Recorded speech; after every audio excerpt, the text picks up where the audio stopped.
Assalamualaikum warahmatullahi wabarakatuh. Bismillahirrahmanirrahim. Innal hamdalillah nahmaduhu wa nasta'inuhu wa nastaghfiruh wa na'udzu billahi min shururi anfusina wa sayyiati a'malina.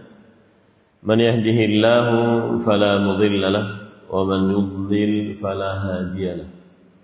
وأشهد أن لا إله إلا الله وحده لا شريك له وأشهد أن محمدا عبده ورسوله يا أيها الذين آمنوا اتقوا الله حق تقاته ولا تموتن إلا وأنتم مسلمون يا أيها الناس اتقوا ربكم الذي خلقكم من نفس واحدة وخلق منها زوجها وبث منهما رجالا كثيرا ونساء واتقوا الله الذي تساءلون به والأرحام إن الله كان عليكم رقيبا يا أيها الذين آمنوا اتقوا الله وقولوا قولا سديدا يصلح لكم أعمالكم ويغفر لكم ذنوبكم ومن يطع الله ورسوله فقد فاز فوزا عظيما أما بعد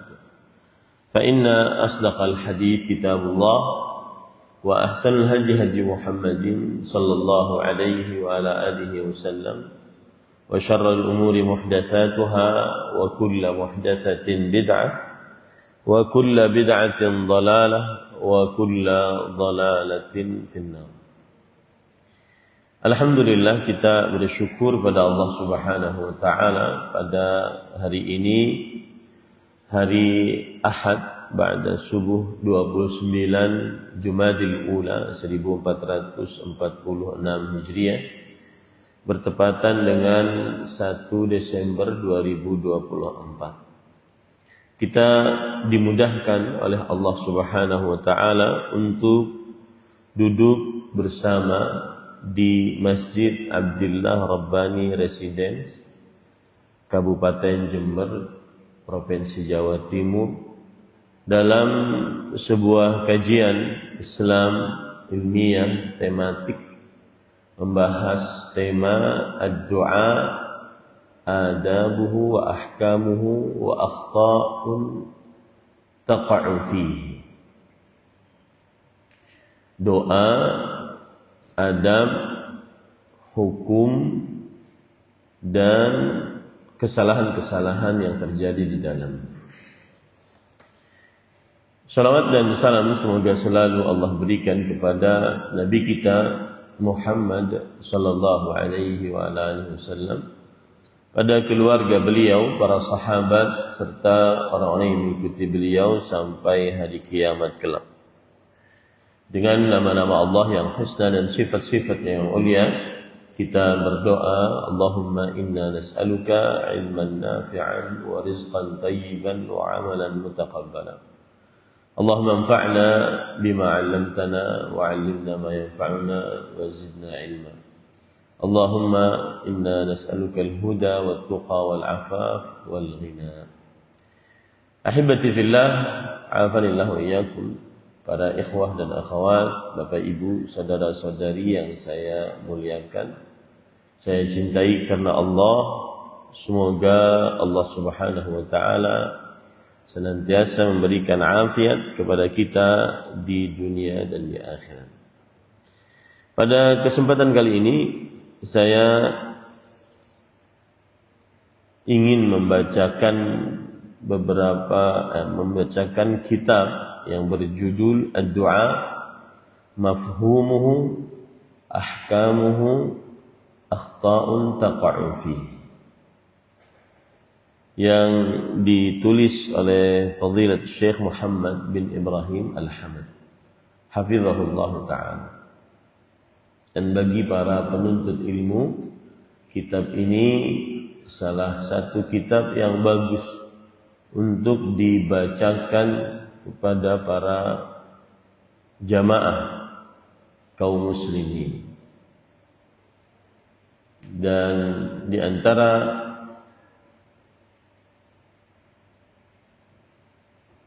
kasih sayang antara para ulama dan para penuntut ilmu adalah saling memberitahukan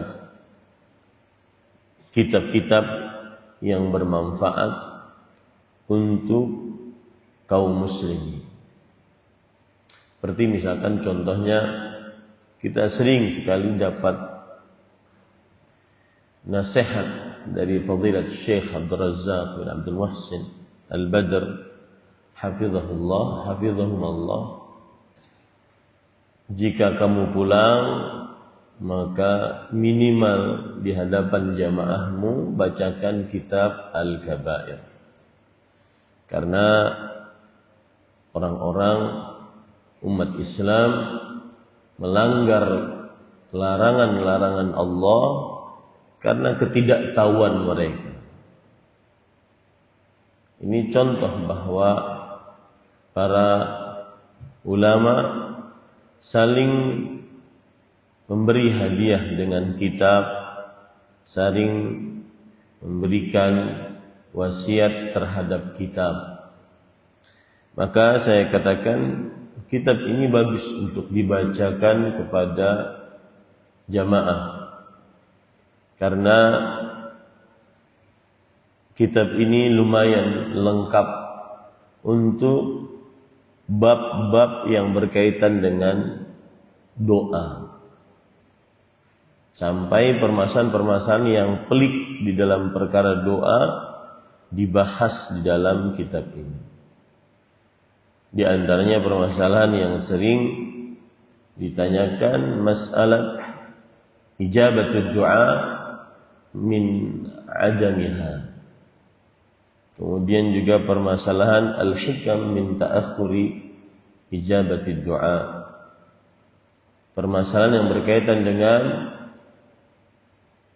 kapan doa dikabulkan dan mengapa tidak dikabulkan, dan apa hikmah dari di akhirnya pengabulan doa. Kemudian ini juga hal yang harus diperhatikan saat berdakwah, dan saya sepertinya yakin banyak mahasiswa di sini, kami sangat berharap bahwa para mahasiswa jika pulang ke daerah, jika memang tidak melanjutkan studinya, maka berdakwahlah. Dan yang kedua, sibuklah di dalam lembaga pendidikan.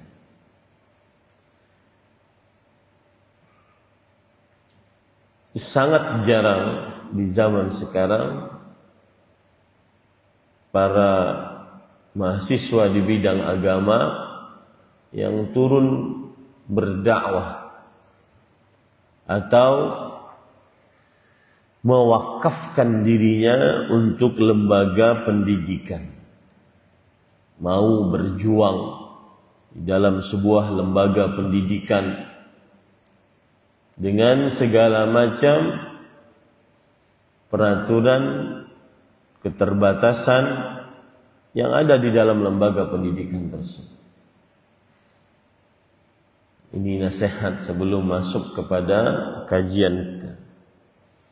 Dan saya nasihatkan yang sudah menyelesaikan S1 di Sekolah Tinggi Islam Imam Syafi'i Jember, maka pulanglah ke daerah, berdakwahlah. Zakatilah ilmu yang sudah dituntut.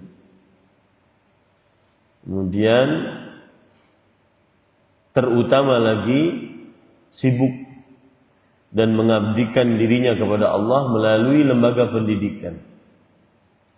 Karena itu adalah salah satu cara kita untuk mendapatkan pahala yang besar dari sisi Allah Subhanahu wa taala, terutama kalau sudah meninggal. Inna nahnu nuhyil mauta wa naktubu ma qaddamu wa atharu. Sesungguhnya kami akan menghidupkan orang yang sudah mati, dan kami menulis amalan-amalan yang sudah mereka lakukan dan bekas amalan yang mereka lakukan. Salah satu bekas amalan yang paling membekas adalah ilmu yang bermanfaat. Dan ilmu yang bermanfaat yang ditanamkan kepada para penuntut ilmu. Ini nasihat antum setelah lulus dari sini, kemudian menjadi ustaz, tapi tidak sibuk dalam lembaga pendidikan, antum gak punya murid. Sebanyak apapun followers di Instagram, sebanyak apapun subscribers di YouTube, tapi kalau tidak sibuk di dalam lembaga pendidikan, antum gak punya murid. Murid antum adalah yang antum ajari dari nol. Dari dia tidak bisa bahasa Arab sampai lancar mendengar, faham, membaca, bisa dan paham, berbicara lancar, menulis lancar. Arba' maharat lil lughah al-arabiyyah. Dari mulai dia tahsin Quran sampai dia hafidh 30 juz Al-Quran. Dari mulai dia tidak faham al-usul al-thalatha sampai dia faham al-qawaidul muslah. Dari mulai dia tidak faham ilmu fikih, belajar dari mulai matan al-ghayah al-taqrib sampai dia membaca kitab Fathul Qarib. Itu baru murid antum. Adapun konten kreator, maka itu hanya sebatas jamaah. Hanya sebatas jamaah. Maka lihat para masyayikh yang sudah dia doktor di kampus Universitas Madinah misalkan, masih duduk bersimpuh di hadapan syekhnya. Sampai syekhnya taqa'ud, pensiun, karena sudah tidak sanggup lagi masalah kesehatan, baru beliau muncul. Baru beliau muncul. Maka nasihat saya sebelum memulai kajian, kalau sudah selesai, berdakwah. Dan ini yang dinasihatkan oleh Fadilat Syekh Profesor Dr. Ibrahim bin Amir Rahai sebelum saya pulang. Secara khusus saya menemui beliau, kemudian beliau mengatakan, ya Syekh, hanal waqt, awsina. Wahai Syekh, sudah selesai waktunya, kami mau pulang.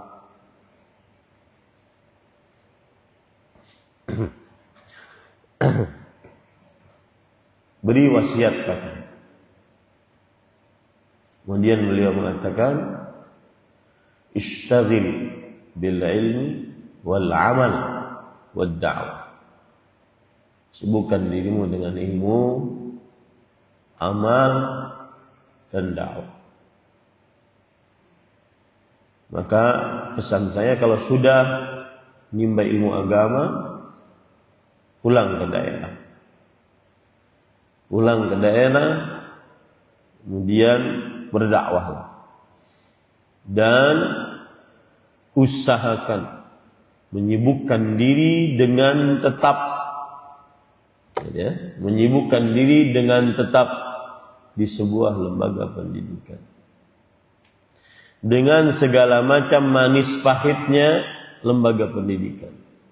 Dengan segala macam ritmenya lembaga pendidikan. Karena di situ antum bisa merasakan bagaimana mengajar anak-anak yang mungkin seperti kertas ini, seperti tisu ini, putih bersih, sampai akhirnya mereka siap untuk menjadi generasi penerus, pewaris para nabi, melanjutkan ke jenjang yang lebih tinggi, universitas atau sekolah-sekolah tinggi. Ini pesan, karena sebagian yang menuntut ilmu, antum bayangkan saja dari STDI saja misalkan, berapa banyak alumninya. Dari Universitas Islam Madinah, berapa banyak alumninya. Dan berapa banyak yang sibuk di dalam dakwah. Kemudian yang sibuk di dalam lembaga pendidikan. Sangat sedikit. Apalagi di zaman kita, sebagian orang tua mempengaruhi lembaga-lembaga pendidikan dengan asumsi tidak semua orang harus jadi ustadz. Itu mau tidak mau dikatakan, saya melihat itu adalah seperti racun tipis-tipis. Saya sebelum buat pesantren, ada salah seorang yang saya hormati dan sudah memiliki sekolah Islam terpadu jenjang SMP SMA, membawa nama Islam. Kemudian beliau berpesan, Ustaz Ahmad, nanti kalau bikin pesantren tetaplah di atas khutbah, menimba ilmu agama, mempersiapkan para pendakwah, para penuntut ilmu. Jangan seperti sekolahan saya, terkenal, favorit, bergengsi, yang datang, yang mendaftar orang-orang menengah ke atas karena memang terkenal, favorit, bergengsi, dan berprestasi, tetapi tidak di dalam bidang agama, padahal membawa nama sekolah Islam terpadu. Akhirnya kami membuka takhassus diniyah di sekolah Islam. Membuka takhassus diniyah di sekolah Islam. Ma'qul, kata orang Arab, ma'qulah. Takhassus diniyah di sekolah Islam. Gara-gara sudah berubah khutbah, masar, tayyar, sudah berubah. Maka ini salah satu usaha kami, agar nanti kalau sudah selesai S1, jika tidak ingin melanjutkan ke S2, ke S3 dalam bidang agama, dan saya berharap melanjutkan ke bidang agama, karena kita memerlukan yang memang spesialis di dalam bidangnya, lanjutkan. Tapi kalau tidak melanjutkan, pulanglah ke daerah, berdakwahlah, dan ikutlah ke dalam salah satu lembaga pendidikan secara tetap. Bukan hanya datang mengajar, selesai. Tidak. Tapi secara tetap, ikut berkecimpung di dalamnya, menjadi ustadz tetap, membangun lembaga pendidikan dengan manis pahitnya perjuangan untuk mencetak pemuda-pemudi muslimah berakidah benar, beribadah sesuai dengan sunnah, berakhlak mulia, bermanfaat untuk agama dan umat serta bangsa dan negara. Nah, ini nasihatnya.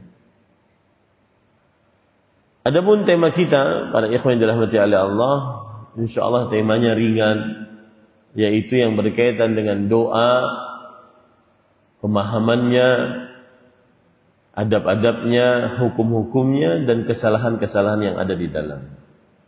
Doa secara bahasa, secara etimologi adalah masdarul fi'il, dari kata kerja da'a yad'u. Dan maknanya ada beberapa makna.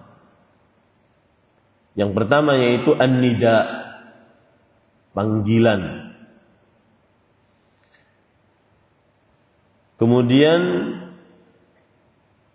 adapun secara istilah syariat, maka para ulama banyak mendefinisikan kata doa secara istilah syariat.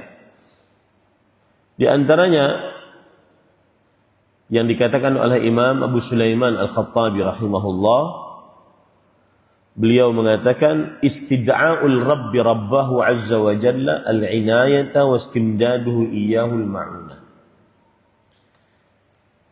Seorang hamba memanggil Rabbnya azza wa jalla. Makanya para ulama mengatakan kullu nida'in doa. Setiap panggilan itu adalah doa. Memanggil seorang hamba memanggil Allah azza wa jalla untuk minta pertolongan kepadanya. Jadi ada proses dua, memanggil lalu meminta. Itulah doa. Definisi ini penting karena nanti di lapangan mereka mengatakan, yang berdoa kepada orang yang sudah mati, mereka mengatakan ini bukan meminta, kami hanya bertawassul. Maka kita katakan kamu sudah memanggil, dan setiap panggilan itu doa. Seperti misalkan ada mereka saat berziarah kubur, maka mereka mengucapkan salamullah ya sadah, ya sadah. Ada panggilan. Minar rahmani yaghsyakum. Masih bagus. Salamullah ya sadah minar rahmani yaghsyakum.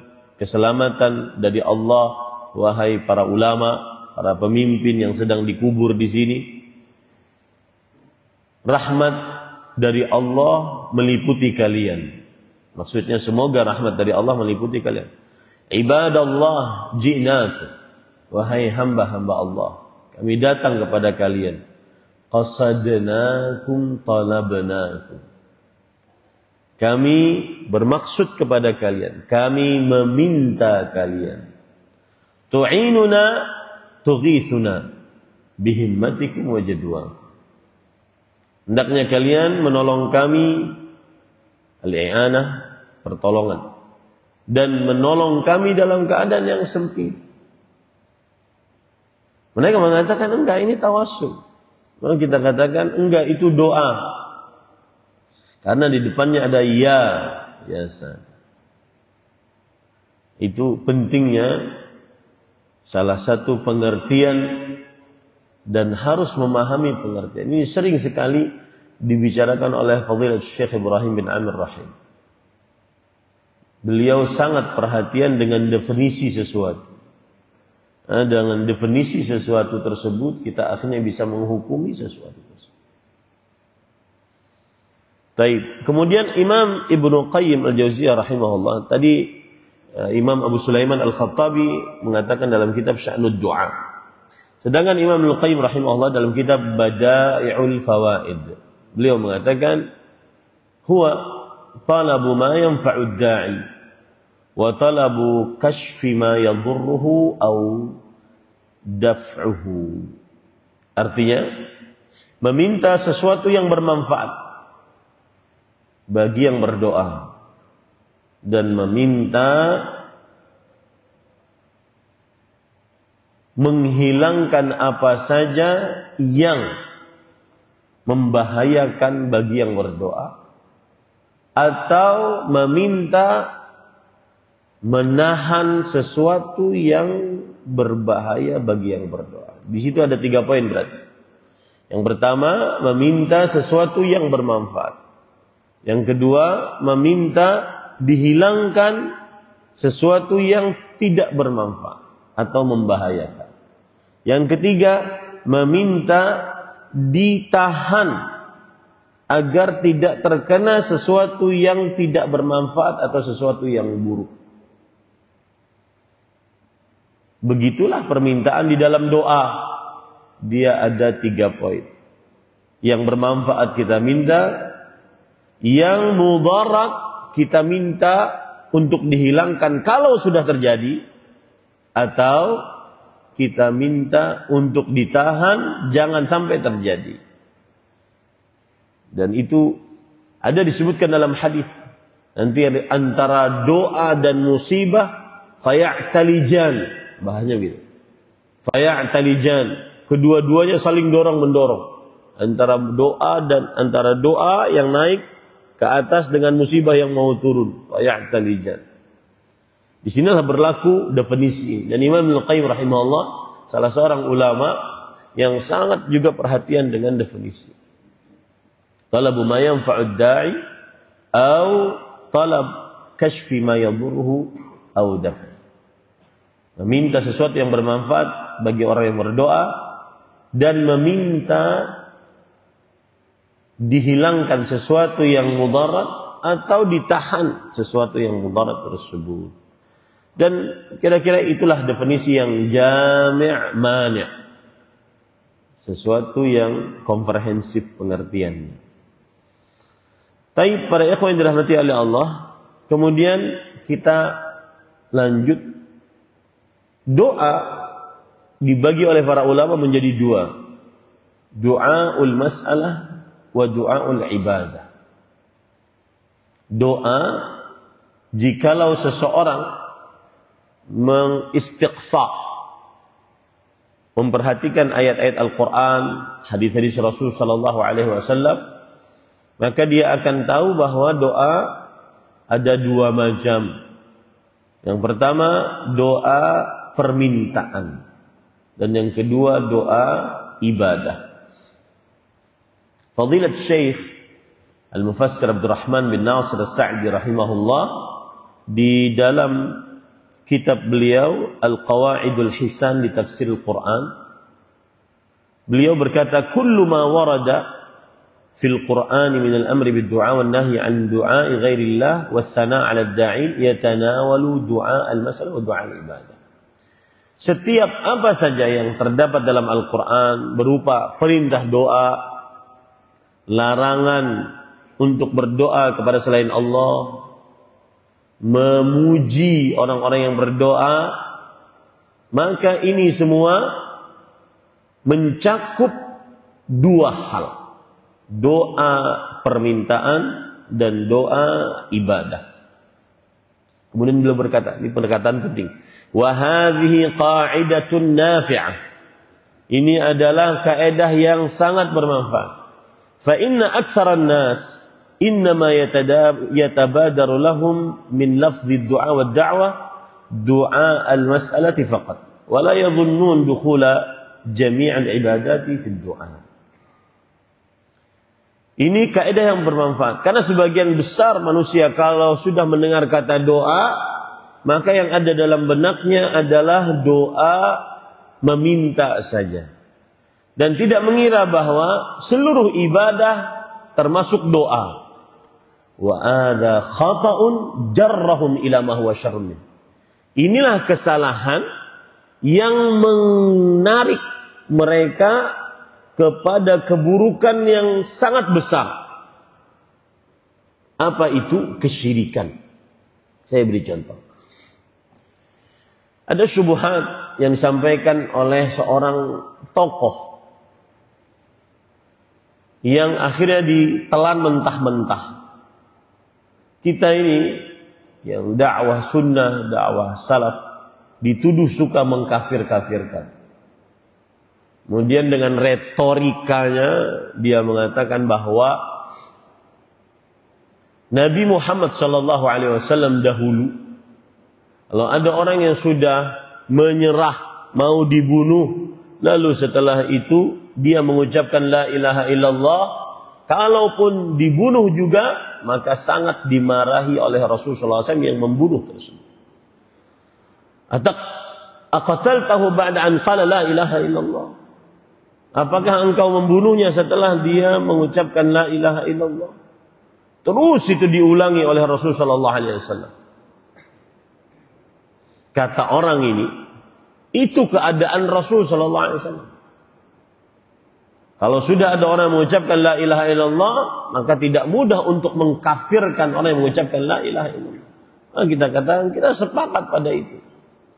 Tapi yang kita tidak sepakat adalah walaupun orang tersebut mengucapkan la ilaha illallah 1.000.000 kali, tetapi dia melanggar konsekuensi la ilaha illallah, di antaranya doa ibadah, maka pada saat itu kita katakan tetap itu adalah perbuatan kesyirikan. Apa maksudnya? Ada kuburan, orang di sekitar kuburan tersebut mengucapkan la ilaha illallah 1.000.000 kali.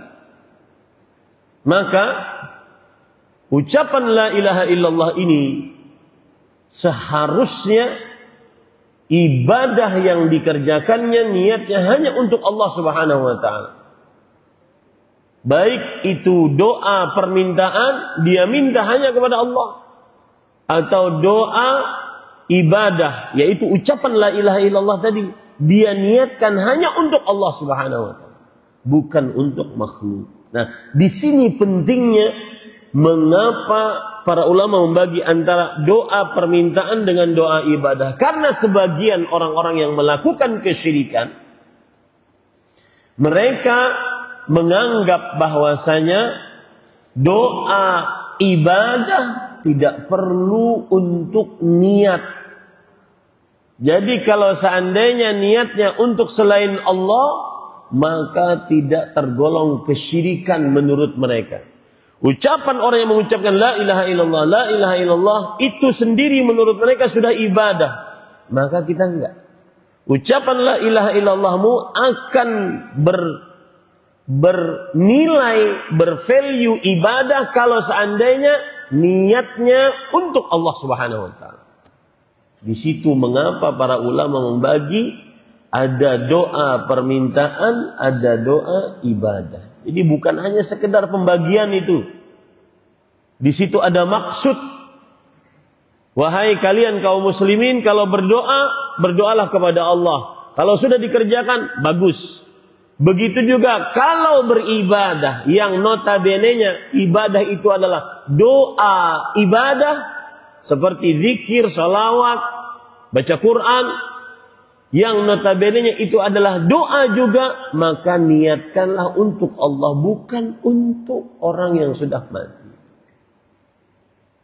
Itu pentingnya. Makanya beliau mengatakan, wa hadza khata' jarrahum ila ma huwa syarrun minhu. Ini adalah kesalahan yang menarik mereka kepada keburukan yang lebih besar. Fa innal ayat sarihatun fi syumulihi li du'a'il masalah wa du'a'il ibadah. Karena ayat-ayat dalam Al-Quran sangat jelas. Dia mencakup dua hal, yaitu doa masalah, permintaan, dan doa ibadah. Penting. Ya. Penting untuk memahami mengapa para ulama membagi doa menjadi dua. Doa masalah dan doa ibadah. Coba saya tes sekarang. Paham gak yang apa saya maksud? Nah, siapa yang mau menjelaskan?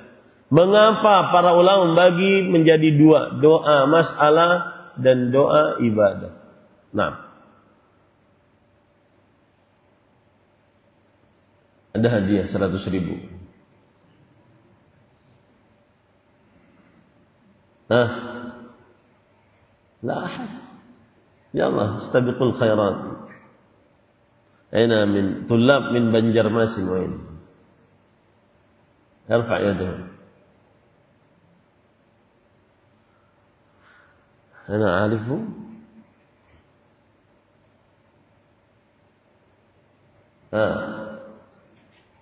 لماذا قسم العلماء الدعاء أو ما الحكمة من تقسيم العلماء الدعاء إلى قسمين، دعاء المسألة ودعاء العبادة. كلمنا بالعربية فبها ونعمة، كلمنا بإندونيسيا فلا بأس.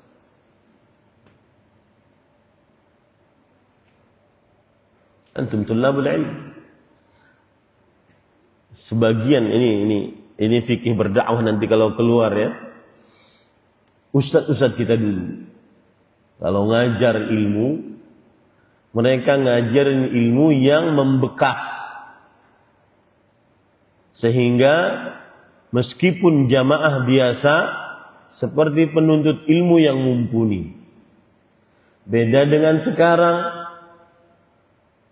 jamaah sekarang jiping, ngaji nguping, masuk telinga kanan, keluar lagi telinga kanan. Karena ngajinya cuma ingin hadir saja, bukan karena ingin mendapatkan ilmu yang mumpuni mendasar. Apalagi tidak hadir di kajian rutin. Nah, itu antum kalau pulang nanti sampaikan kepada masyarakat. Yang paling utama kajian rutin. Jangan cuma kajian tabligh akbar.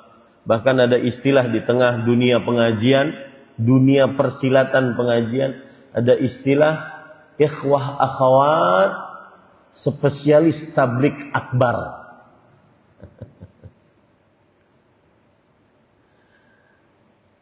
Bahkan yang hadir di sini, kalau seandainya tidak membawa senjata, wah, kurang tepat sikapnya.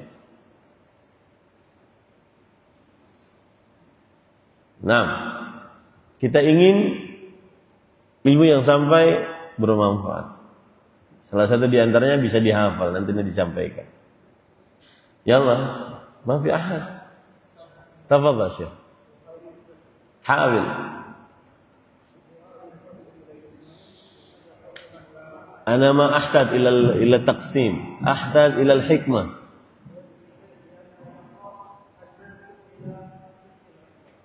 لأن الناس يقعون في الشرك. نعم، كيف هذا؟ بين لي.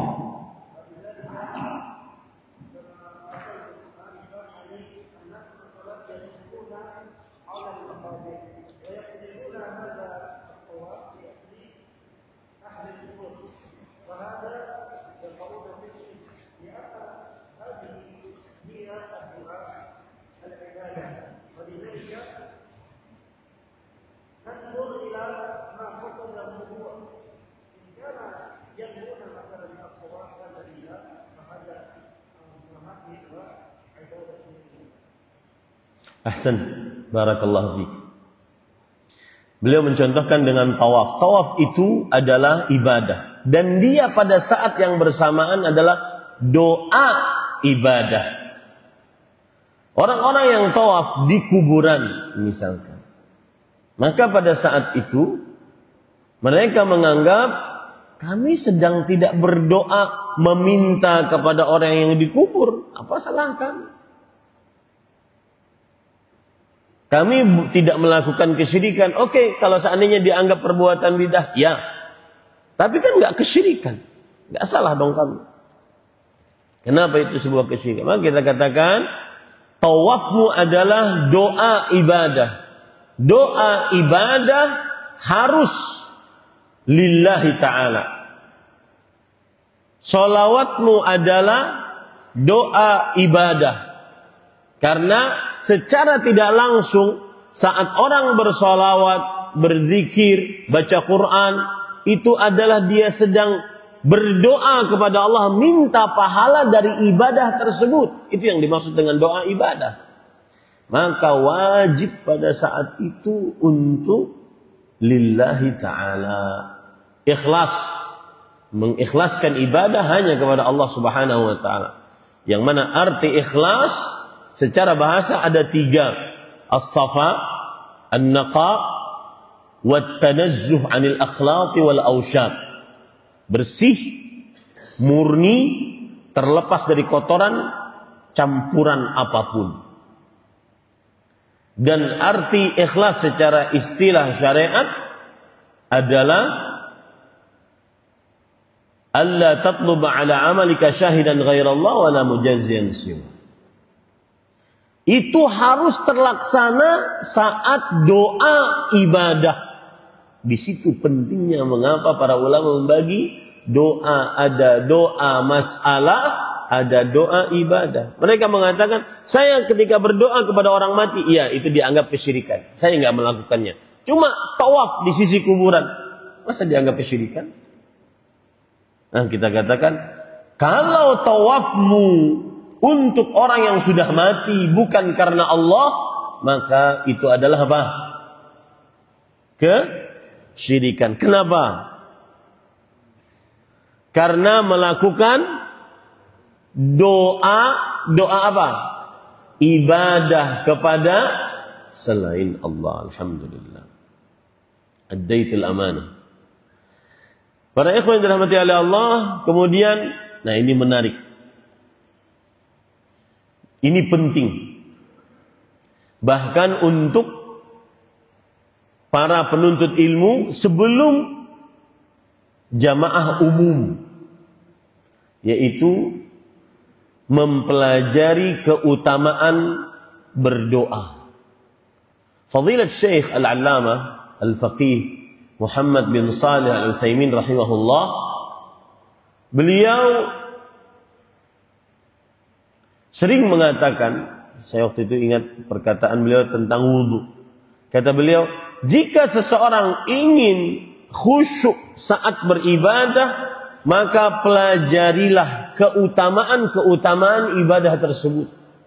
Itu akan memotivasi seseorang untuk itqan di dalam ibadah. Karena kita sebagai penuntut ilmu harus naik kelas dalam proses pelaksanaan ibadah tersebut. Bukan hanya tunai kewajiban, akan tetapi bagaimana ibadah tersebut diterima oleh Allah Subhanahu wa taala. Innallaha yuhibbu idza amila ahadukum an yutqinah. Allah menyukai jika salah seorang di antara kalian beramal, maka dia mengamalkannya dengan maksimal, dengan itqan. Salah satu cara agar beramalnya itqan adalah dengan mengetahui keutamaan-keutamaan ibadah tersebut. Di antaranya fadailud du'a, keutamaan-keutamaan berdoa. Keutamaan berdoa yang sangat luar biasa, dan ini menarik sekali, subhanallah. Dan ini inti dari iyyaka na'budu wa iyyaka nasta'in. Sir iyyaka na'budu wa iyyaka nasta'in, yaitu keutamaan berdoa adalah orang yang berdoa pasti selamat dari kesombongan. Kesombongan itu ada beberapa faktornya. Di antaranya al-isti'zam lin-nafs, membanggakan diri. Yang kedua al-ujub, merasa mengagungkan diri. Al-ujub, membanggakan diri. An yara li nafsihi syai'an la yamlikuhu ghairu. Dia menganggap dirinya memiliki sesuatu yang lain tidak punya. Ya. Itu adalah bagian parsial yang menyebabkan kesombongan. Nah, orang berdoa pasti tidak sombong. Kenapa? Karena di dalam doa, kata Imam Asy-Syaukani rahimahullah yang dinukil di sini dalam kitab beliau Tuhfatuz Dzakirin, di dalam berdoa, orang yang sedang berdoa itu dia memperlihatkan ajzud da'i wa qudratul mad'u. Orang yang sedang berdoa ngangkat tangan, dia sedang memperlihatkan lemahnya dirinya dan kuasanya zat yang dimintai, yang didoai, Allah Jalla fi'ula. Dan keadaan seperti itu paling disukai oleh Allah Subhanahu wa taala. Contoh, kam min man ash'atha aghbar law aqsama 'ala Allah la abarrah. Berapa banyak orang yang lusuh, penuh dengan debu, rambut tidak terurus, tapi saat dia berdoa sambil bersumpah dengan Allah, Allah mengabulkannya. Kenapa? Karena dirinya dalam keadaan sedang merendah diri di hadapan Allah. Allah paling suka hambanya merendahkan diri di hadapan Allah. Makanya salah satu hikmah mengapa sujud adalah keadaan yang paling tinggi di hadapan Allah, karena dia meletakkan kepala yang selalu di atas, di bawah, dan lebih rendah daripada pantatnya. Aqrabu ma yakunu al-'abdu min rabbi fa huwa sajid. Fa akthiru fihi ad-du'a. Keadaan yang paling dekat antara seorang hamba dengan Allah adalah saat dia sujud. Maka perbanyaklah di dalamnya doa. Kenapa? Karena saat itu dia paling merendah kepada Allah. Dan inilah sirrul ubudiyah. Inilah rahasia penghambaan diri kepada Allah Subhanahu wa taala. Makanya Imam Al-Qayyim rahimahullah ketika menyebutkan tentang ibadah, beliau mengatakan ibadah itu adalah ghayatuz dzul wal khudu' lillahi ma'al mahabbah. Puncak menghinakan diri dan merendahkan diri di hadapan Allah disertai dengan rasa cinta. Jadi dia cinta untuk menghinakan diri di hadapan Allah Subhanahu wa taala. Itu semua ada di dalam doa. Itu indahnya berdoa. Makanya para ulama, salah satu keutamaan berdoa itu adalah pengamalan dari tawakal. Ad-du'a huwa tawakkul. Doa adalah tawakal kepada Allah Subhanahu wa taala. Pengamalan paling besar dari tawakal adalah berdoa kepada Allah Subhanahu wa taala. Allah berfirman akan hal ini yang sudah disebutkan tadi semuanya. Surat Ghafir ayat 60. Wa qala rabbukum ud'uni astajib lakum innal ladzina yastakbiruna an ibadati sayadkhuluna jahannama dakhirin. Rabb kalian berfirman, berdoalah kalian kepadaku, astajib lakum. Astajib fi'il mudhari' majzum. Dalam keadaan dia adalah jawaban dari sebuah syarat. Syaratnya agar astajib lakum berdoa. Astajib lakum. Dan ini menunjukkan bahwa orang yang berdoa pasti dikabulkan. Pasti dikabulkan. Dan ini bantahan kepada orang-orang yang murtad dengan statementnya, pernyataannya, berdoa sama Tuhan lo lama dikabulkannya. Ya ini permasalahan enggak remeh. Sebagian orang murtad gara-gara doanya enggak dikabulkan. Maka antum para penuntut ilmu harus benar-benar memahami perkara ini untuk bisa menjawab pertanyaan-pertanyaan itu. Salah satu jawabannya adalah ini. Ud'uni astajib lakum. Berdoalah kalian kepadaku, aku langsung kabulkan kalian. Karena dia fi'il mudhari', kata kerja present yang menunjukkan kepada langsung dikabulkan oleh Allah. Kemudian dia mengatakan, apa buktinya? Nah, baru nanti masuk kepada hikmah diakhirkannya pengabulan doa. Innal ladzina yastakbirun, sesungguhnya orang-orang yang menyombongkan dirinya an ibadati, dari beribadah kepadaku. Lihat di sini Allah mengatakan ibadah. Allah tidak mengatakan innal ladzina yastakbiruna an du'ai. Karena doa dibagi menjadi dua, doa masalah, doa ibadah. Ini dalil yang menunjukkan bahwa ada doa masalah, ada doa ibadah. Karena Allah mengatakan orang saat begini dia berarti sedang berdoa masalah. Dan perbuatannya ini juga dianggap sebagai doa ibadah. Makanya Allah berfirman, innal ladzina yastakbiruna an ibadati. Orang-orang yang menyombongkan dirinya tidak mau beribadah kepadaku. Tidak mau beribadah, yang dimaksud di sini adalah tidak mau berdoa kepadaku. Sayadkhuluna jahannama dakhirin. Akan masuk ke dalam neraka jahanam dengan sekuat-kuatnya. Kata Imam, ini menarik sekali. Dan ini obat hati. Ya. Beliau mengatakan, fa afada dzalika anna du'a ibadah. Ayat ini menunjukkan bahwa doa adalah ibadah. Wa anna tarka du'a ar-rabb istikbar. Dan bahwa meninggalkan doa adalah sebuah kesombongan. Wala aqbah min hadzal istikbar. Tidak ada yang lebih buruk daripada kesombongan jenis seperti ini. Manusia tidak berdoa, ini kesombongan. Tidak ada kesombongan yang lebih buruk daripada ini.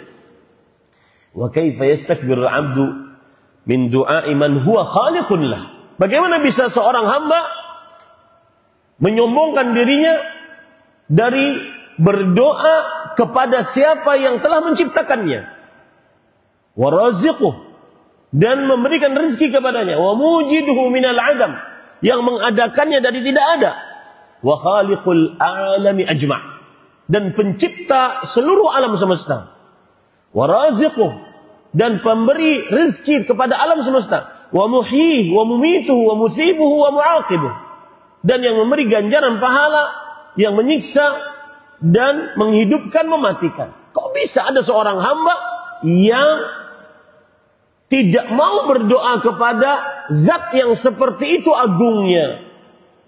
Kemudian beliau mengatakan perkataan yang luar biasa, fala syak, maka tidak diragukan lagi, anna hadzal istikbar tarfun minal junun wa syu'batun min kufranin ni'am. Tidak diragukan lagi, kesombongan seperti ini, tidak mau berdoa kepada Allah, adalah bagian dari sifat gila dan bagian dari kufur terhadap nikmat Allah Subhanahu wa taala. Ini para ikhwah yang dirahmati oleh Allah Subhanahu. Itu keutamaan berdoa. Di orang yang tidak mau berdoa sebenarnya dia sedang menyombongkan dirinya kepada Allah, dan Allah sangat murka kepada orang yang menyombongkan dirinya. Keutamaan berdoa yang lain, yaitu orang berdoa telah mengamalkan amalan yang paling mulia di sisi Allah. Sebagaimana hadis yang diriwayatkan oleh Imam Ahmad dari Abu Hurairah radhiyallahu anhu, Rasulullah sallallahu alaihi wasallam bersabda, "Laisa syai'un akrama 'ala Allah min ad-du'a." Tidak ada sesuatu yang lebih mulia di sisi Allah daripada berdoa. Laisa syai'un, laisa harfu nafi, syai'un nakirah, wan nakirah fi siyaqin nafi ta'um, dan nakirah di dalam bentuk peniadaan menunjukkan kepada keumuman. Tidak ada sesuatu ibadah apapun yang lebih mulia di sisi Allah daripada berdoa. Bahkan seluruh ibadah sebenarnya hakikatnya adalah apa? Doa. Seluruh ibadah hakikatnya adalah berdoa. Imam Syaukani mengupas hadis ini. Beliau mengatakan di dalam mengapa doa adalah ibadah paling mulia di sisi Allah Subhanahu wa taala. Beliau mengatakan, qila wajhu dzalik annahu yadullu ala qudratillahi ta'ala wa ajzid da'i. Sisi pemahaman kenapa doa adalah ibadah yang paling agung, karena orang yang sedang berdoa dia sedang memperlihatkan kuasa Allah dan lemahnya hamba. Ada hadis menarik para ikhwan. Anda bisa cek nanti hadisnya. Kalau tidak salah riwayat Imam Ahmad atau Imam Bukhari, bahwa inni la'alamu rajulan akhira khurujan minan nar wa akhira dukhulanil jannah. Aku sangat mengetahui ada orang yang paling terakhir keluar dari api neraka dan paling terakhir masuk ke dalam surga. Lalu orang ini keluar dari api neraka, anggap ini neraka ya, keluar dia dari api neraka, dia masih menghadap ke sana sesuai dengan kehendak Allah, sedangkan di sana surga. Kemudian dia berdoa, ya Rabb, isrif wajhi 'anil nar, fa innahu qad qashabani rihuha wa ahraqani zakauha. Wahai Rabbku, palingkan wajahku dari api neraka, karena orang di akhirat tidak bisa ngapa-ngapain kecuali dengan kehendak Allah Subhanahu wa taala. Sesungguhnya hawa api neraka sangat panas dan lahap-lahapnya masih membakarku.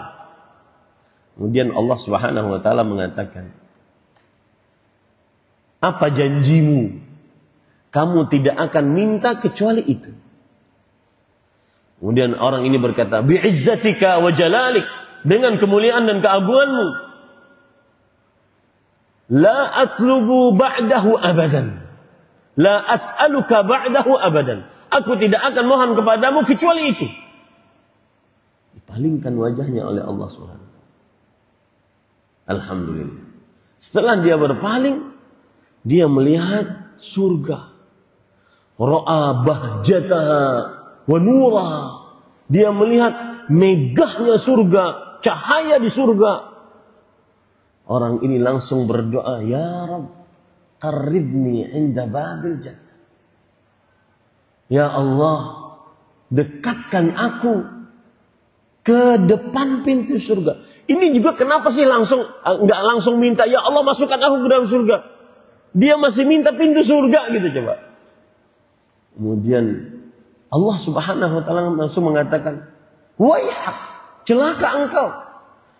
Ma asra'aka bin nisyan. Alangkah cepatnya engkau lupa. Bukankah engkau tadi tidak ingin minta apa-apa, sudah berjanji bersumpah kepadaku? Lihat apa yang dia pakai. Dia merendahkan diri di hadapan Allah Subhanahu wa taala. Kata orang tersebut kepada Allah Subhanahu wa taala, la taj'alni ashqa khalqika. Ya Allah, jangan jadikan aku makhlukmu yang paling sengsara. Makhlukmu yang paling sengsara.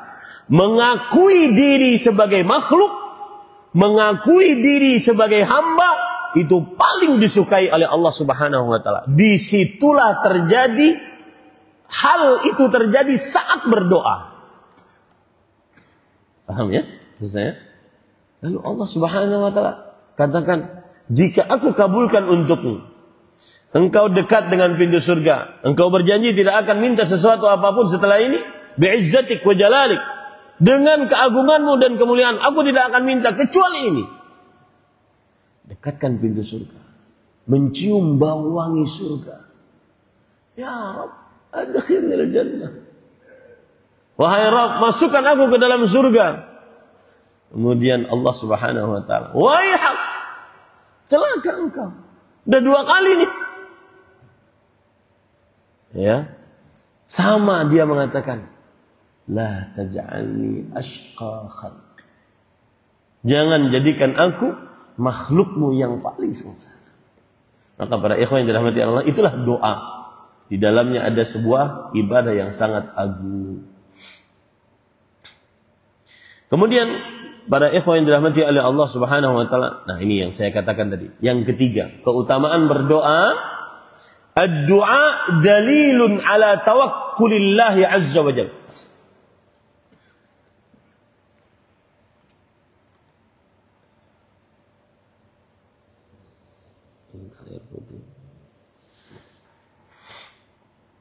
Doa adalah bukti atas tawakal kepada Allah Subhanahu wa taala.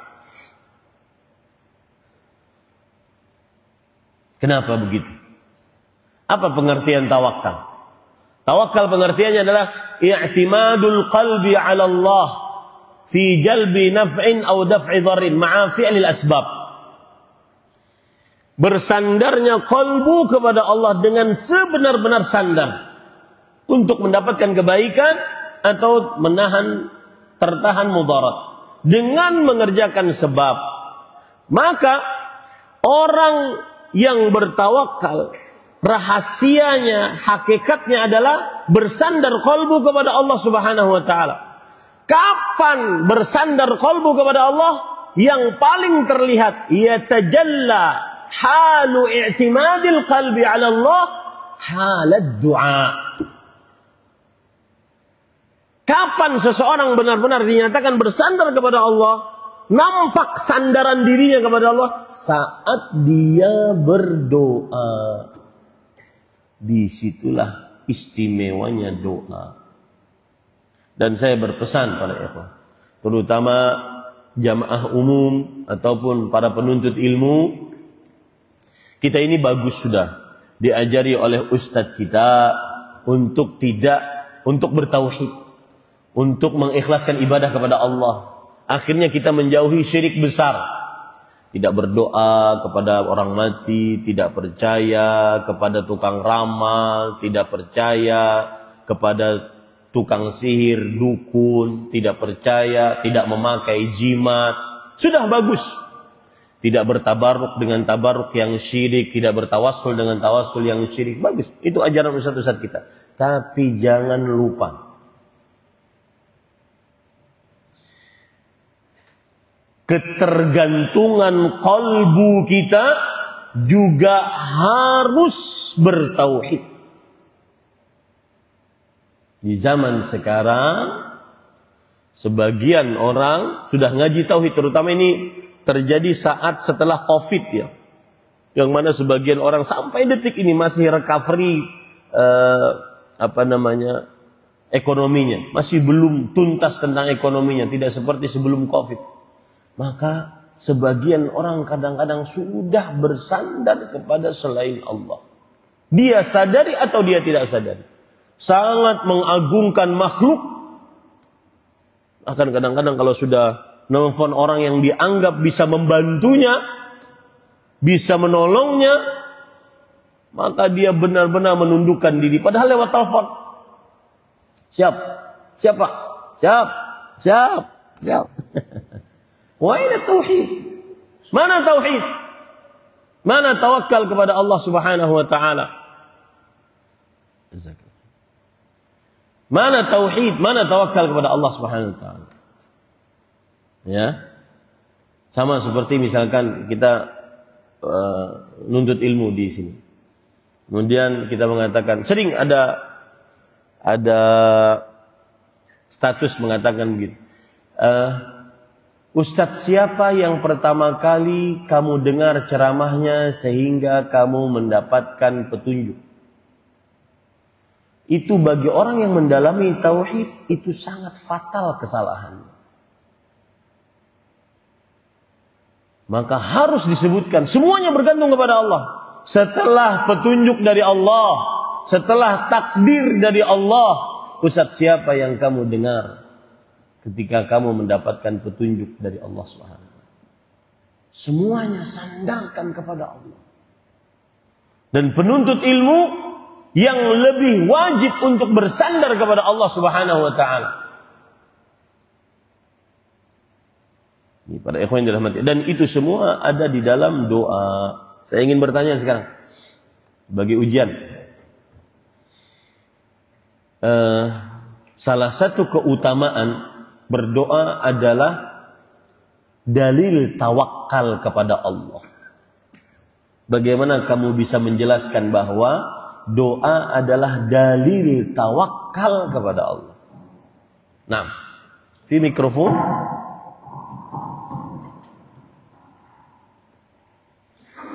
Yallah, tafadhal. Kita mau tanya sama kertas atau langsung? Ini kan interaktif, biar nggak ngantuk. Enggak, ini bukan tanya jawab. Ini saya interaktif dulu. Tanya jawab nanti. Nah, siapa yang ingin menjawab? Pertanyaannya adalah, ad-du'a dalilun ala tawakkuli ala Allah azza wa jalla. Bayyinhu.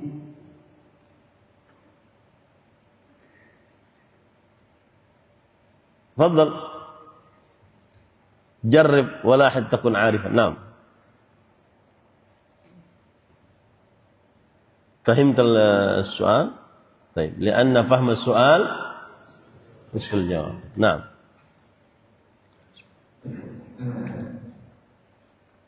الدعاء دليل على التوكل على الله عز وجل. كما أن من معنى التوكل هو الاعتماد القلبي على الله عز وجل في جلب نفع ودفع ضر مع أخذه من الأسباب وهذا يوجد يعني يظهر في الدعاء وهذا يظهر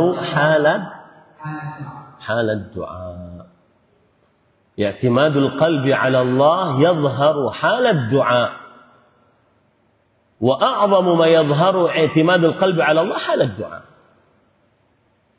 Dan sekali lagi para ikhwah, urusan tawakal antum kalau berdakwah nanti jangan lupa ingatkan umat tentang bersandar qalbu kepada Allah. Sebagian orang di zaman sekarang iya bagus tauhidnya, bagus tidak melakukan syirik akbarnya, tetapi bertawakal atau bersandar qalbunya kepada sebab, ya, bersandar qalbunya kepada sebab. Contoh misalkan ingin kuliah di Universitas Madinah, bersandar qalbunya kepada tazkiyat, bersandar qalbunya kepada tazkiyat, iya kita minta, tapi qalbu kita nggak boleh bersandar kepada itu. Qalbu kita nggak boleh bersandar kepada kepada obat, kepada dokter. Qalbu kita bersandar kepada Allah Subhanahu wa taala. Baik, sudah habis waktu saya. Tema yang penting yaitu yang berkaitan dengan mas'alat ijabatid du'a wa adamiha wa kadzalika al-hukm min ta'akhkhuri ijabatid du'a. Insyaallah nanti disampaikan oleh para ustaz atau saya sampaikan ya, biar tidak kata orang Banjar bekalangan ya, saya sampaikan sini. Baik, poin selanjutnya adalah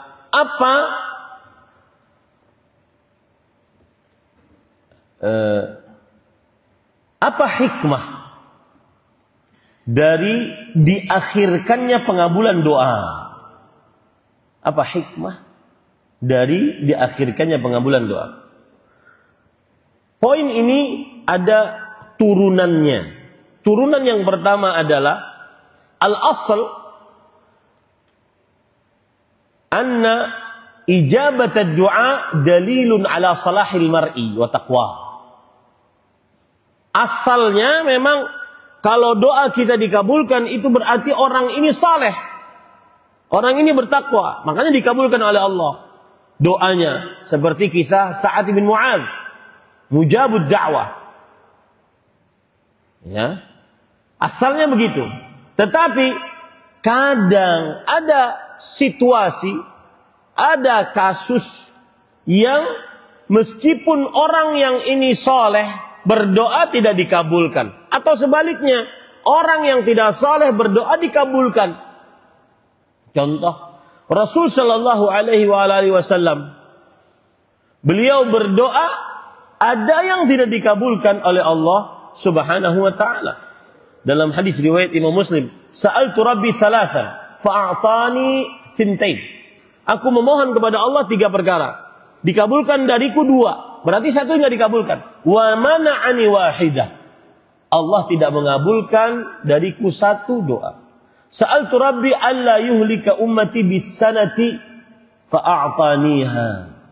Aku memohon kepada Allah Subhanahu wa taala agar umatku tidak dihancurkan secara menyeluruh, tidak seperti kaum Nabi Nuh, tidak seperti kaum Nabi wa ila 'adin akhahum hudan, kaum Nabi Hud, tidak seperti wa ila Thamud akhahum Syu'aiban, kaum Nabi Syu'aib yang hancur lebur dari awal generasi sampai akhirnya. Nah, Nabi Muhammad SAW memohon itu agar umatnya tidak dihancurkan secara merata. Maka Allah mengabulkannya. Wa sa'altu alla yuhlika ummati bil gharq fa'ataniya. Aku mohon kepada Allah agar umatku tidak dihancurkan dengan banjir tenggelam seluruhnya. Maka Allah mengabulkan. Wa sa'altu alla yaj'ala ba'suhum alla yuj'ala ba'suhum bainahum faman'aniha. Maka aku memohon kepada Allah Subhanahu wa taala yang ketiga, jangan sampai ada permusuhan di antara mereka, keburukan di tengah-tengah mereka. Allah tidak mengabulkan. Itu Nabi yang berdoa tidak dikabulkan oleh Allah, apalagi kita. Ya. Sedangkan iblis berdoa dikabulkan oleh Allah. Allah berfirman di dalam surah Al-Hijr ayat 36-38. Rabbi anzirni ila yaumi yub'atsun. Qala innaka minal munzirin. Wahai Rabbku, berikan aku masa tangguh untuk bisa hidup sampai aku dibangkitkan oleh Allah Subhanahu wa taala. Kata Allah Subhanahu wa taala, innaka minal munzirin. Engkau dikabulkan, umurmu akan panjang sampai hari kiamat. Iblis dikabulkan oleh Allah. Dengan hikmahnya. Nah, ini poin turunan mengapa, apa hikmah dibalik pengakhirkan doa. Jadi asal hukumnya apabila doa seseorang dikabulkan, orang tersebut soleh dan bertakwa, asal hukum. Tapi ada keadaan-keadaan yang kadang-kadang Allah Subhanahu wa taala dengan hikmahnya menjadikan doa orang soleh tidak dikabulkan. Doa orang yang talih dikabulkan. Baik. Apa hikmahnya sekarang para ikhwah? Satu, anna ta'akhur al-ijabah min al-bala' alladhi yahtaj ila sabr. Subhanallah, indah ini.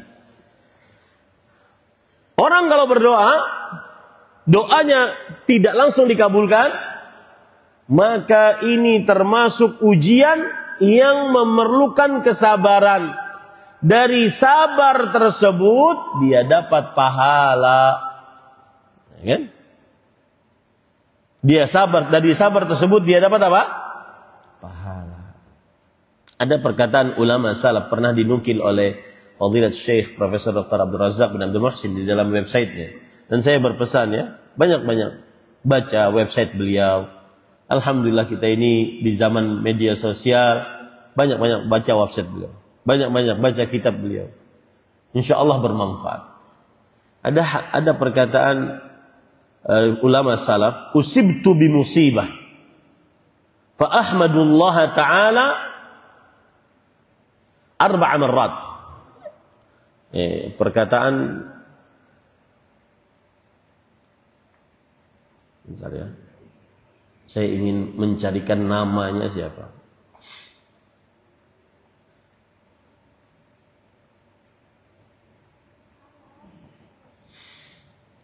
Ya. Ini dikatakan oleh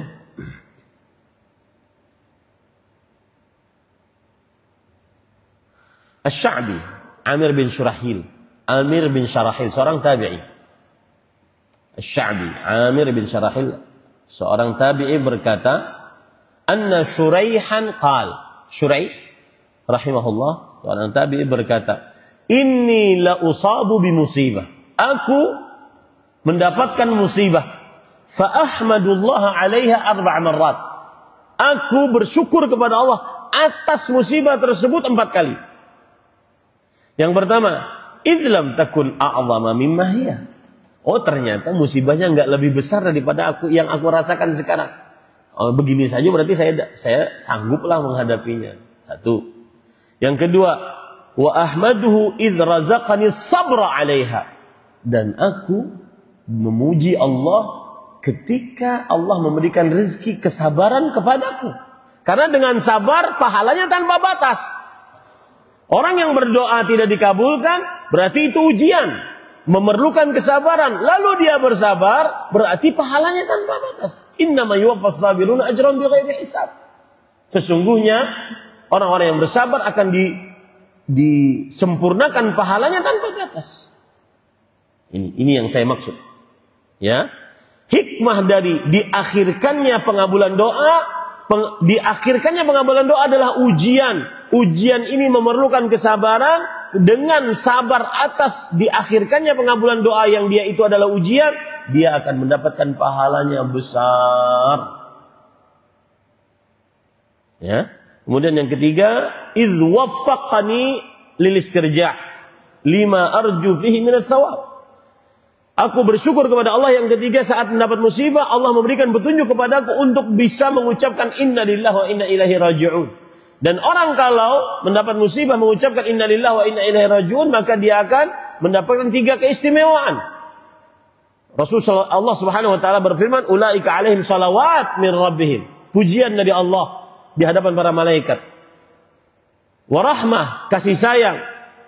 Wa ulaika humul muhtadun, dan mereka mendapat petunjuk dari Allah Subhanahu wa taala. Kata Umar bin Khattab radhiyallahu anhu, ni'mah al-alawah. Sungguh ini adalah tiga nikmat yang sangat tinggi dari Allah Subhanahu wa taala.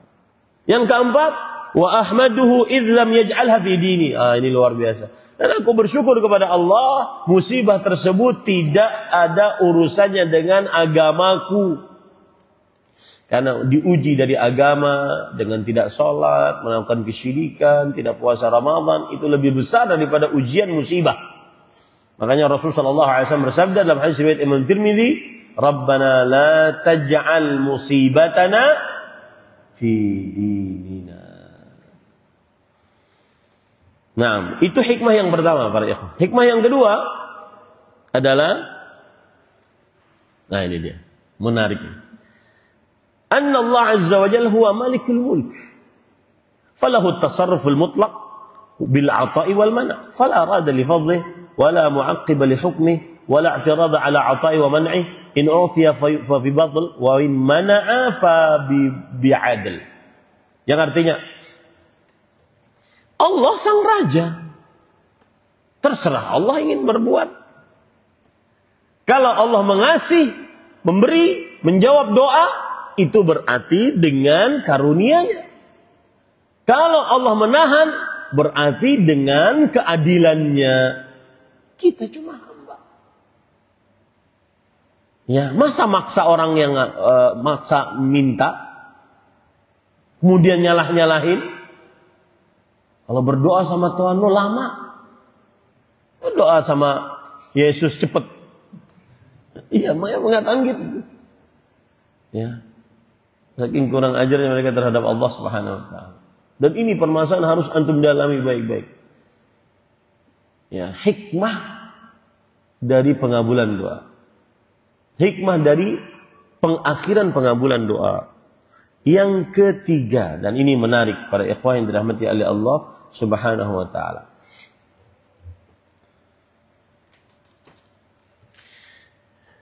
Ini dijelaskan oleh Imam Al-Qayyim. Hikmah dari pengakhiran doa adalah kita ini diperintahkan oleh Allah untuk beribadah.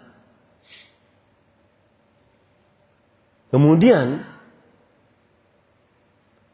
ketika seseorang beribadah, ibadahnya tidak maksimal. Lalu kemudian dia berdoa kepada Allah, ingin hasil maksimal. Paham gak maksud saya? Allah meminta kita untuk beribadah. Ibadahmu enggak itqan. Ibadahmu tidak memperhatikan syarat rukun kewajiban. Ibadahmu tidak sempurna. Saat kamu meminta, malah minta yang sempurna. Bagaimana ceritanya? Kerjakan dulu apa yang dituntut dari Allah, niscaya Allah akan kasih. Kerjakan dulu apa yang dituntut oleh Allah Subhanahu wa taala. Salat 5 waktu pada waktunya. Jangan menjadi yang lalai di dalam salat. Fawailun lil musallin, neraka wail bagi orang-orang yang salat. Apa yang lalai salat itu apa? Yang pertama kata Abdullah bin Abbas, tafsir Imam Ibnu Katsir pada ayat itu. Imma an yatrukahu bil kulliyah, meninggalkannya dengan sama sekali tidak pernah mengerjakan. Wa imma an yaf'alaha kharija waqtiha, mengerjakannya di luar waktunya. Imma an yuakhiraha anil waqtil an awwali waqtiha, atau mengakhirkan di akhir waktunya seperti orang munafik, tilka salatul munafiq, tilka salatul munafiq. Ya. Kemudian atau dia mengerjakannya tanpa kekhusyuan, atau mengerjakannya tidak tumakninah. Kerjakan itu dulu, sholat sampai sempurna, tidak lalai, baru berhak untuk minta sama Allah. Itu pun sekehendak Allah mau ngasih atau enggak. Ini sudah tidak sempurna mengerjakan yang diperintah, maksa. Ini nggak tahu diri namanya. Nah, itu hikmah yang ketiga. Habis waktunya. Silahkan kalau ada pertanyaan dari saya, kembalikan kepada moderator. Tafadhal. Ya.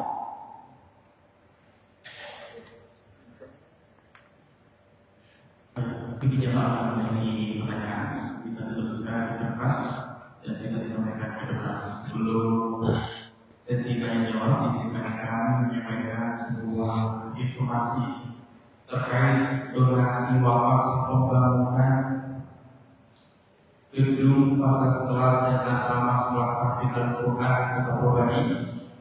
Jadi kami mengajak jemaah sekalian untuk berpartisipasi dalam pembangunan fasilitas gedung ini.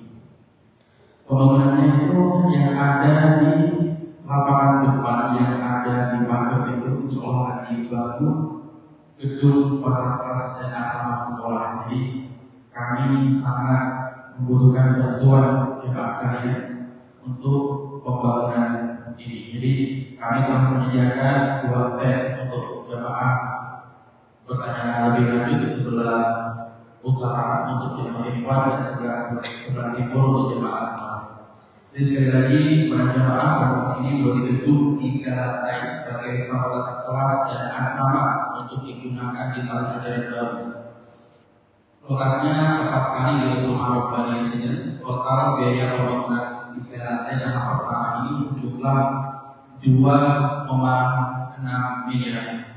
Jadi sekali lagi bagi bapak dan jamaah, kami membutuhkan bantuan donasi untuk wakaf pembangunan sekolah dan asrama tahfiz Al-Quran. Untuk informasi lebih lanjut bisa menghadiri stand untuk jamaah ikhwan sebelah utara masjid, sedangkan jamaah ikhwan bisa di sebelah timur masjid. Demikian informasi yang bisa kami sampaikan. Jazakumullah khairan. Mari kita lanjutkan ke sesi jawab. Baik. Ada beberapa pertanyaan di sini, cuma saya ingin menambahkan, mungkin dari pertanyaan ini akan terjawab dengan tambahan ini. Ini menarik perkataan Imam Al-Qayyim. Beliau mengatakan, "Faqada'uhu li'abdihi al-mu'min 'ata' wa in kana fi suratil mana' wa ni'matin wa in kana fi surati mihnah wa bala'uhu 'afiyah wa in kana fi surati baliyah." Oh, subhanallah, indah. Memang ini Imam Al-Qayyim rajanya dalam hal ini. Beliau mengatakan, ketetapan Allah terhadap hambanya yang beriman adalah pemberian sebenarnya, meskipun dalam bentuk pelarangan. Allah tidak mengabulkan doa, tapi sebenarnya itu pemberian dari Allah. Wa ni'mah wa in kana fi surati mihnah. Dan dia sebenarnya nikmat dari Allah meskipun dalam bentuk ujian, belum dikabulkan doa. Tapi sebenarnya dalam bentuk nikmat dari Allah Subhanahu wa taala. Wa bala'uhu 'afiyah wa in kana fi surati baliyah. Dan balanya yang diberikan oleh Allah terhadap seorang hamba yang beriman adalah sebenarnya afiah untuknya, karena penghapusan dosa untuknya meskipun dalam bentuk musibah. Wah, ini indah perkataan ini, luar biasa. Sangat indah. Nah, ini jawaban atas pertanyaan ini. Tolong beri nasihat kepada kami yang kadang berkecil hati karena doa-doa kami belum terkabul, sedangkan kami melihat orang-orang yang terang-terangan bermaksiat senantiasa diberi nikmat, sedangkan kami yang sudah melaksanakan yang wajib ditambah dengan yang sunnah, doanya masih ditahan. Ya. Jawabannya tadi sama. Kadang kita menganggap ini musibah. Lama dikabulkan doa. Belum kaya-kaya. Ada orang datang ke saya, "Ustaz, saya ini Ustaz, sholat sepertama. Kadang saya muadzin, iqamah, kemudian imam, muadzin, plus makmum sekalian, karena nggak ada jamaahnya." Ya, bakti orang tua, baca Quran, tahajud, doa. Tapi kenapa kok? Sepertinya memang takdir Allah, sepertinya saya ini dari mulai horok miskin, Ustaz. Miskin. Kenapa Ustaz?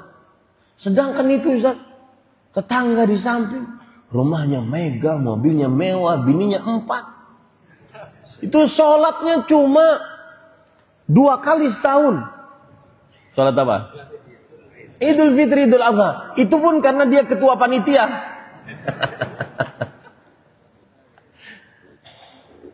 Kenapa Ustaz? Jawaban yang paling standar kan biasanya itu istidraj, gitu kan ya? Itu istidraj. Ya. Tapi kadang-kadang orang nggak puas dengan jawaban itu. Maka jawablah dengan hal-hal yang lain. Di antaranya yang kita sebutkan tadi, bahwa ujian di dalam agama lebih berat di sisi Allah dibandingkan ujian dalam urusan dunia. Orang yang nggak sholat lebih berat dibandingkan orang yang nggak punya uang. Nah, itu. Kenalkan itu kepada mereka. Kemudian ada kadang-kadang seseorang tidak dikabulkan oleh Allah Subhanahu wa taala. Kenapa? Karena Allah ingin meninggikan derajatnya. Ini para ikhwah, orang kadang ditakdirkan oleh Allah untuk mendapatkan surga setinggi ini. Tapi kalau dilihat amalannya cuma segini. Dengan apa dia bisa naik sampai di sini? Dengan musibah. Itu yang kadang-kadang mereka tidak paham. Dan yang paling utama para ikhwah, kenalkan orang-orang yang bertanya seperti ini, kenalkan. Kesuksesan yang sebenarnya adalah kesuksesan akhirat. Masuk surga, surganya surga Firdaus, tanpa hisab. Di dalam surga bertemu dengan Allah, dengan penuh kelezatan iman. Kemudian mendapatkan ridha Allah yang merupakan nikmat Allah yang paling terbesar. Wa ridwanun minallahi akbar. Kemudian setelah itu bertemu dengan Nabi Muhammad SAW. Itu kesuksesan yang paling baik. Kenapa kita galau saat doa kita tidak dikabulkan? Karena kalbu kita masih terpaut dengan dunia. Saya juga pengen seperti mereka, rumah megah, mobil mewah, bini 4. Saya pengen juga seperti mereka. Urusannya dunia. Tapi kalau urusannya terpaut dengan akhirat, saya nggak peduli. Yang penting khitamuhu misk wa fi dzalika falyatanafasul mutanafisun. Ayo kita lomba-lomba dalam hal itu. Dunia ya akhi sementara. Ana karakibin mali walid dunya ana karakibin astadhillu tahta syajarah. Apa hubunganku dengan dunia? Aku bagikan seorang pengembara, kemudian berteduh di sebuah pohon. Make sense, masuk akalkah seseorang di bawah sebuah pohon bangun istana, rumah megah, kolam renang 5? Ngapain itu masuk bikin kolam renang 5? Mau berenang satu-satu situ? Hidupnya cuma berenang. Kemudian kita iri? La ya akhi. Hunaka ghayah. Dan ini yang terjadi sering kepada penuntut ilmu. Malas berdakwah, lulusan-lulusan universitas-universitas agama malas berdakwah. Sukanya jadi mutawif. Ya, saya nggak apa-apa dibully, nggak biarin. Kalau antum mau berdakwah kemudian tidak ingin dibully, jangan masuk dunia ini. Ini sudah makanan sehari-hari. Ya, kalau antum ingin berdakwah tidak mau dibully, terus disanjung, wah Ustaz ya. Nah, jangan masuk dunia dakwah. Jangan kita. Nabi Muhammad SAW ketika berdakwah ke Taif, makanya Aisyah radhiyallahu anha, perhatikan cerita itu baik-baik. Dan ini kisah menarik karena saya tanya kepada Syekh Abdul Razak, Syekh, limadha kana sabr as'abu syai' 'ala al-insan? Mengapa sabar itu sulit? Kemudian beliau diam. Karena nanya langsung. Kemudian beliau diam, lalu beliau bilang, ya Ahmad, li'anna sabra manzilatun la yablughuha illa ulul azmi minar rusul. Kesabaran sebuah tingkat yang tidak sampai kepadanya kecuali ulul azmi dari para rasul. Kemudian beliau membaca ayat fasbir kama sabara ulul azmi minar rusul. Kemudian beliau bercerita, ceritanya kisah di Taif. Bayangkan Ahmad, kata beliau, Nabi Muhammad, saya sampai merinding. Nabi Muhammad sallallahu alaihi wasallam berdakwah ke Taif setelah diintimidasi di Mekah. Kemudian beliau berdakwah ke Taif. mendakwahi 3 pemuka Taif, Ibnu Abdi Yalil, kemudian Amr ibn Yail, dan seterusnya. Ada 3. Kemudian mereka menolak, bahkan dihinakan waktu itu Rasulullah SAW. Kata mereka, ini orangnya yang ditunjuk oleh Allah cuma segini. Coba bayangkan, antum kalau begitu jadi ustadznya, cuma begini ustadznya. Oh, gitu. Ini Rasul, cuma segini Rasulnya. Bahasa kita begitu penghinaannya. Salah orang kali ini. Ya begitu tuh bahasanya. Kata Rasulullah SAW, in raddattani uktumu anni, in raddattumuni uktumu anni. Kalau seandainya kalian menolak dakwahku, sudah, diamkan urusan ini agar tidak ribut. Beliau ingin keluar, tetapi mereka berkhianat. Mereka mengumpulkan para budak-budak, para anak-anak kecil, melempari Rasulullah SAW. Sampai disebutkan dalam hadis, kharajtu minat Taif wa kuntu mahmuman. Aku keluar dari Taif dalam keadaan aku mahmum, nggak tahu mau kemana. Bahkan disebutkan dalam beberapa riwayat, nggak tahu mau kemana. Seperti seorang jomblo yang ditolak oleh seorang akhwat, pakai motor nggak tahu kemana, muter-muter Jember nggak tahu kemana, nggak tahu kemana tuh. Atau seorang yang sudah beristri kemudian dimarahin oleh istrinya, sudahlah jalannya pokoknya, nggak tahu kemana sampai habis bensin. Kira-kira seperti itu yang terjadi pada Rasulullah SAW. Beliau bingung mau kemana. Makanya doa yang sangat menarik beliau katakan pada waktu itu, Allahumma inni ashku dha'fa quwwati wa qillata hillati. Aku mengadu kepada Engkau ya Allah, lemahnya kekuatanku, sedikitnya usaha. Coba antum bayangkan saat itu ada penolong datang, malaikat gunung datang. Mau kalian engkau wahai Muhammad, mau aku timpakan 2 gunung? Syekh Abdul Razak yang selembut itu saya kenal.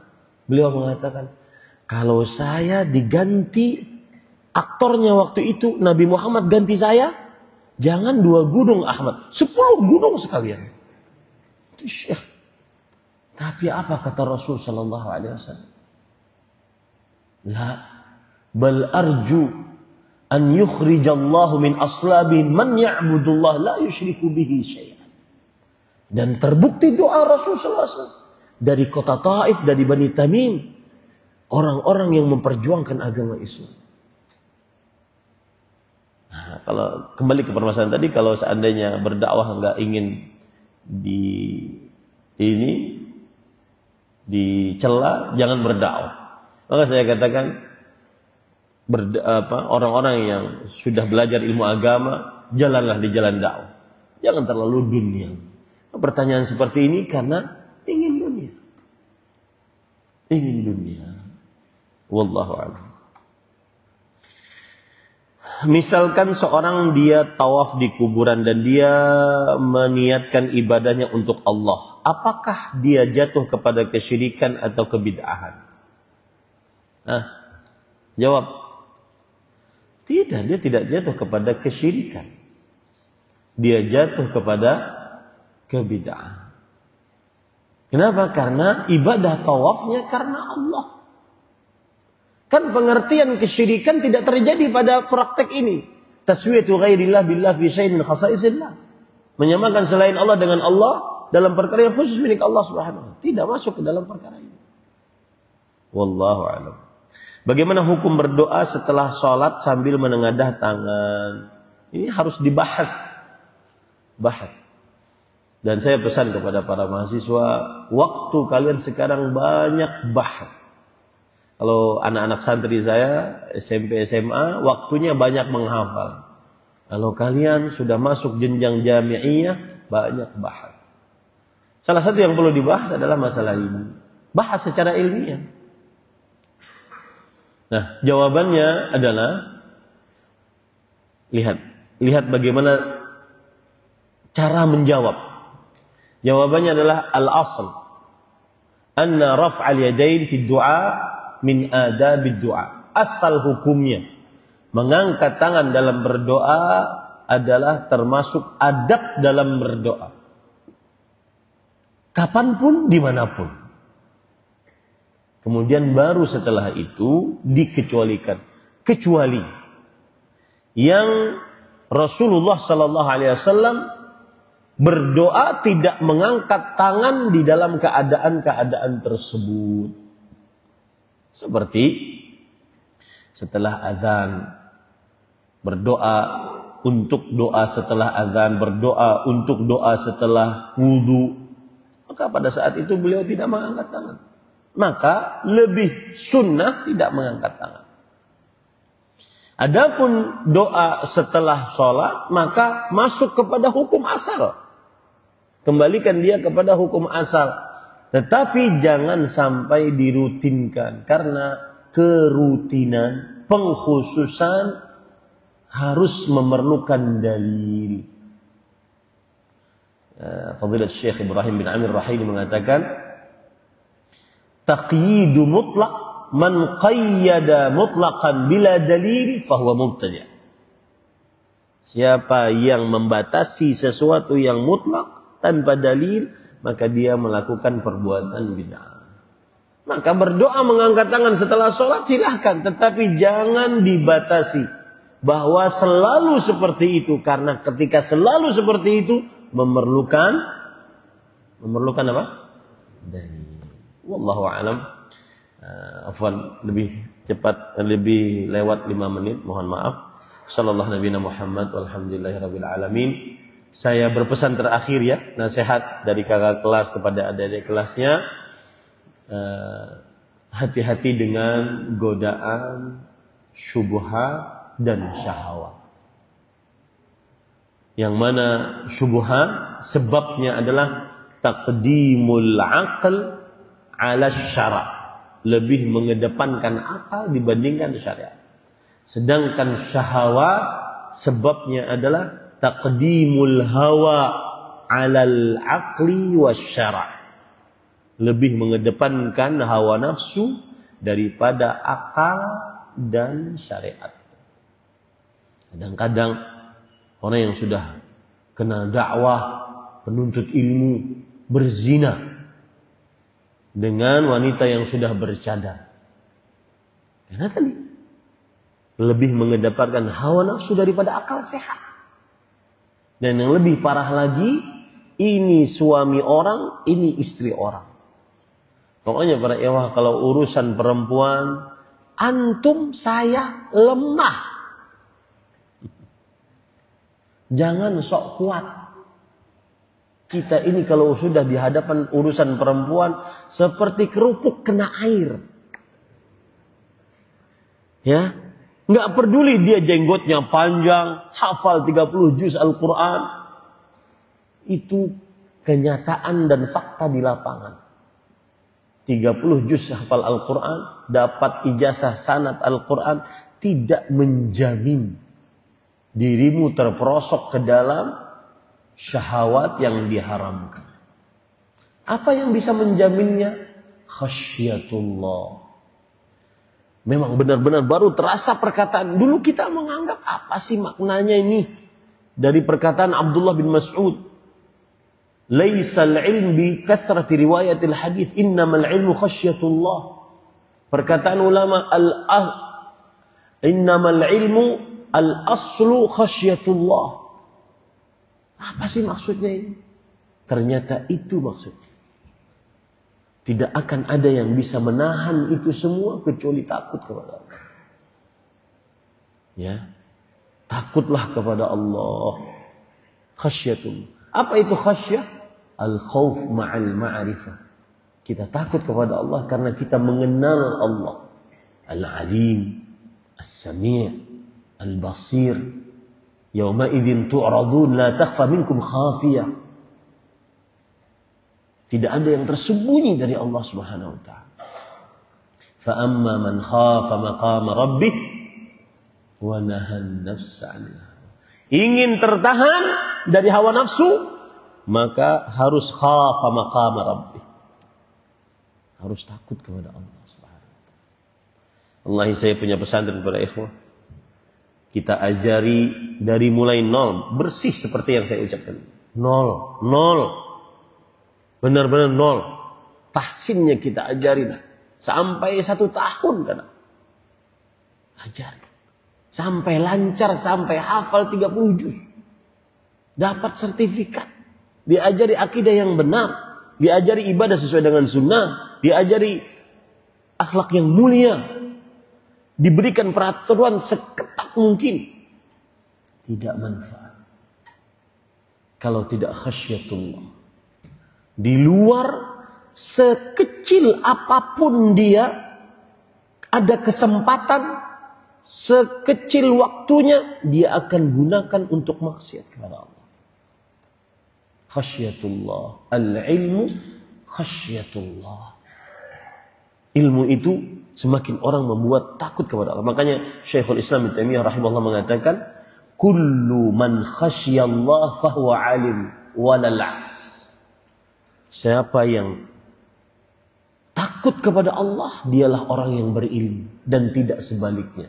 Tidak semua orang yang berilmu takut kepada Allah Subhanahu. Dan itu semua pengakuan-pengakuan para ikhwan.